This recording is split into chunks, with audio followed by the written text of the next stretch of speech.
In New York, we welcome Liz Whitmer Gereghty as our new New York State Chair. Liz will be spearheading the efforts to pass legislation setting term limits on New York's three statewide officers, Governor, Attorney General, and Comptroller. Hi, I'm Holly Robichaud, and this is breaking news on term limits.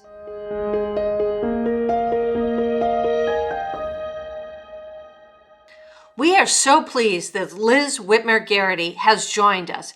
She grew up in Michigan and attended Michigan State University, graduating with a bachelor's degree in international affairs. While in college, she interned for First Lady Hillary Clinton and Michigan Senator Carl Levin. Long active in her community, she served on the board of Community Center in northern Westchester from 2016 to 2022 and was elected to the KLSD school board in 2019 and re-elected in 2022 and chaired the Facilities and Finance Committee, where one of her key accomplishments was passing the first in decades bond for the schools. She was most recently a Democratic congressional candidate in New York's 17th congressional district. She's an incredible asset to help us pass term limits in New York, and we thank her for supporting us and joining our team.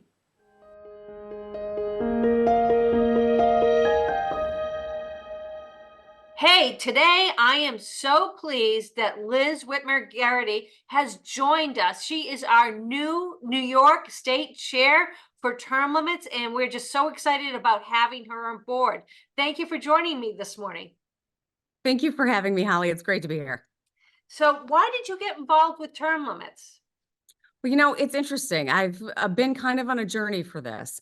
For a long time, I didn't feel like term limits was something that we needed to do.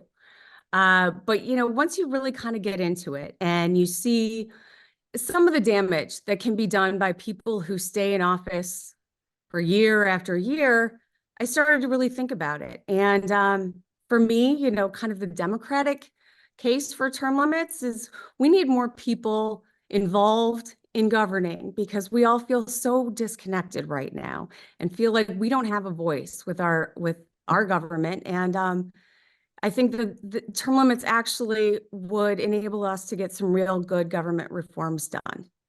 All right. I couldn't agree with you more. So what's happening in New York? Well, this year, we're going to be really trying to get term limits on the 4 statewide office holders. This is something that Governor Kathy Hochul had brought up in her State of the Union or State of the State speech in 22. And, if you really kind of look at the history, it makes a whole lot of sense because every single person who is currently in one of those statewide offices, governor, lieutenant governor, attorney general, and controller, are people who are there because their predecessor either stepped down in disgrace or, decided not to run because they had some serious problems. All right. So, what is the time frame for that effort in New York? So here's how it works in New York. You have to get the bill passed through the Assembly and the Senate 1 year, and then a general election needs to happen, and the new legislature then needs to be seated. They pass it again, and then it goes to the ballot in New York. All right. So we got a ways to go, but the session, I believe, ends in June. So we've got some pushing there to do in New York. Am I correct on that? That is correct. So Yep. if we get it passed this time, there's a general election in November, so it can pass again in 25, and then it goes on, and then, theoretically, it can be on the ballot in November of 2025. Now, how do New Yorkers feel about term limits? Well, according to some polling by Unite New York, which is a good government group trying to get some important reforms done, 80% of New Yorkers favor term limits. Wow, that's great. That's great. And when you talk to people, how do they feel about term limits? Are you joining us as the term limits chair? What's been the feedback so far? Largely people are in favor of it. We've watched this most recent Congress get absolutely nothing done. They are historically unproductive. And, continuing to elect the same people to do those jobs again and again doesn't seem to make any sense. All right. Well, I want to thank you for joining us and thank you for being our new New York State Chair. We're so Thank excited you. to have you on board. And I know with you leading the effort in New York, we're going to get this term limits on those constitutional officers passed in New York. So thank you for doing this. Thank you. I'm excited to do it. All right. All right.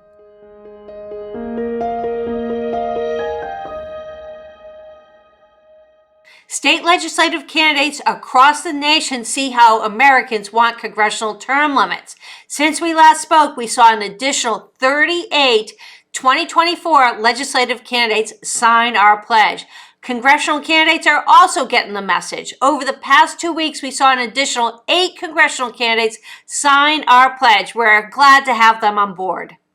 Hey, February 27th was National Term Limits Day, and it was one of our best ever. It was celebrated nationwide to bring awareness of the need for congressional term limits.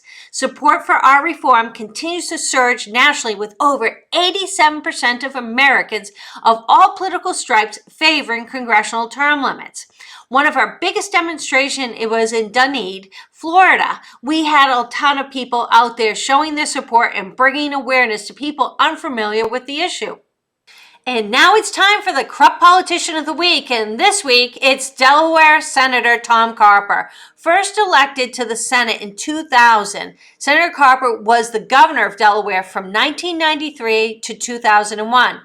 He also served in the United States House of Representatives from 1983 to 1993 and as state treasurer of Delaware from 1977 to 1983. See the history there? As you can imagine, he is no fan of term limits, and he's announced that he's finally retiring. Well, maybe it's a good thing. The New York Times reported that his wife has been an active trader in energy stocks while Carper sits on the Environment and Public Works Committee. She was also active in selling bonds in logistics and medical supplies while he was on the healthcare subcommittee of the Committee on Finance. When he was asked about the 39 violations, his office said, as you might suspect, no comment. Now it's time for an update on one of the poster childs for why we need term limits.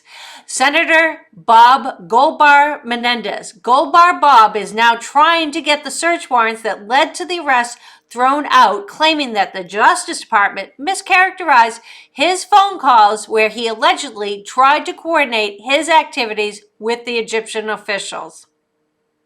Congressional term limits can become a reality. We can get this done. We made this the biggest National Term Limits Day ever, and that's because of your help. We need your involvement. So please go to termlimits.org and get involved today. And be sure to share this program with your friends and family. This is Holly Robichaud for U.S. Term Limits Breaking News. I'll see you soon.